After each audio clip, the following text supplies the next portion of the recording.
Good day, everyone. Thank you so much for tuning in. I hope you and everyone you love are doing awesome today. So, I got a fragrance review today from, once again, from the house of Lattafa. I guess that's my favorite house.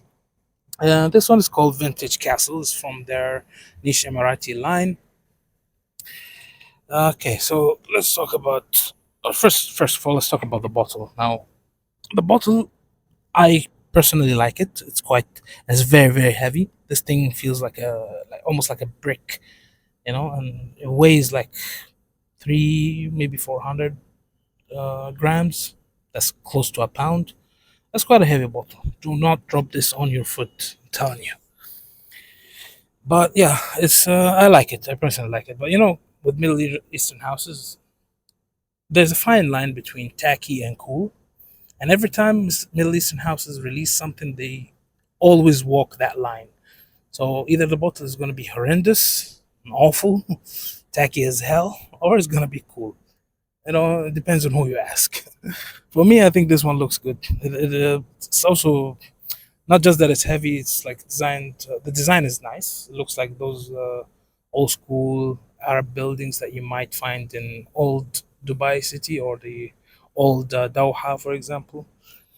Yeah. So cool bottle. Now let's talk about the scent profile. Now this one is going to be basically a green fragrance, a green oriental. Let's call it that.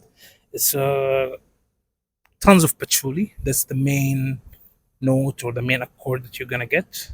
Patchouli and a powdery nuance as well in the fragrance. It's as simple as that. Now let's talk about the notes.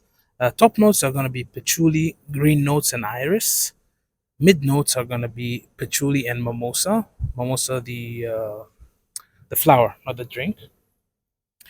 And the base notes are gonna be once again patchouli, civet, as well as marshmallows. So when you first spray this fragrance, the first thing that hits you is going to be patchouli, and it's going to be really green and really nose piercing, quite sharp patchouli that comes out when you first spray this fragrance. As it continues to dry, it goes into the heart. The mimosa comes out more, and it kind of takes over. But of course, the patchouli is definitely there from the start to the end.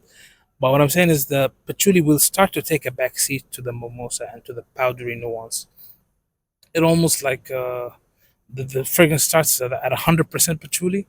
Then after like 20, 30 minutes, it goes like 50 patchouli, 50 powdery, something like that. And it continues that way until the fart dry down. So when it's completely dry, like this, they say there's marshmallow and civet, and I'm not like it's hard to tell. Like I know that because marshmallows is like almost smells like a faint kind of vanilla, you know. So that is there, but there's also the mimosa with this powdery nuance. So you don't know which is, or at least I don't know which is which. However, it continues to stay powdery at the dry down. Civet, I'm not really smelling anything animalic in this fragrance. Maybe a bit sometimes. I might catch a whiff of something, not even animalic, but kind of something that smells a bit damp. It could also be the patchouli, right? So, yeah, maybe it's there, maybe not. Doesn't matter. So, when it comes to similarity, is this fragrance similar to something else? Now, those who love patchouli, those who are also have been in the fragrance game for some time, they might have seen the note breakdown and thought, I know what this is supposed to be, or supposed to be cloning, right? So yeah, the notes are almost the same, note by note, with Virtus Soul Patchouli. Now, I have a decant of that, so I compared them side by side many times, and I can tell you that this one is perhaps not a clone of Soul Patchouli, but maybe more of an inspired by kind of thing. The main difference I find between this and Soul Patchouli, and that is Soul Patchouli has this sharp nose piercing patchouli from the start, from the get go, all the way to the dry down. It stays sharp for really long, like for hours and hours. This one, no. The sharpness dies down way quicker than salt patchouli, and the powdery side takes over more than it does with salt patchouli. There is a powdery side of salt patchouli as well, just not as much as this one. So that's the main difference that I find between both, as well as the performance, of course, which I'm going to talk about now. The performance here is acceptable, I would say. It's between 6 to 8 hours. 6 hours if you're outdoors, yeah, exposed to the elements, it might not last that long. But if you're indoors, it's going to last definitely. If you're at an office, your full day, it's going to last the full day. So I was expecting it to perform like salt patchouli, but it does not. But then again, it's not that big of a difference. Like I get from salt patchouli, I get 8 to 9 hours. This is 6 to 8. Considering the price difference, I would say it's acceptable. It's not a big deal. And speaking of price, these are a bit. I mean, the Nation Emarati line is a bit more expensive, at least where I live. Well, not a bit. I mean, way more expensive than other Lattafas is what I'm saying. For example, I'll give you an example. Let's say Fakhr Lattafa. That's a really popular one.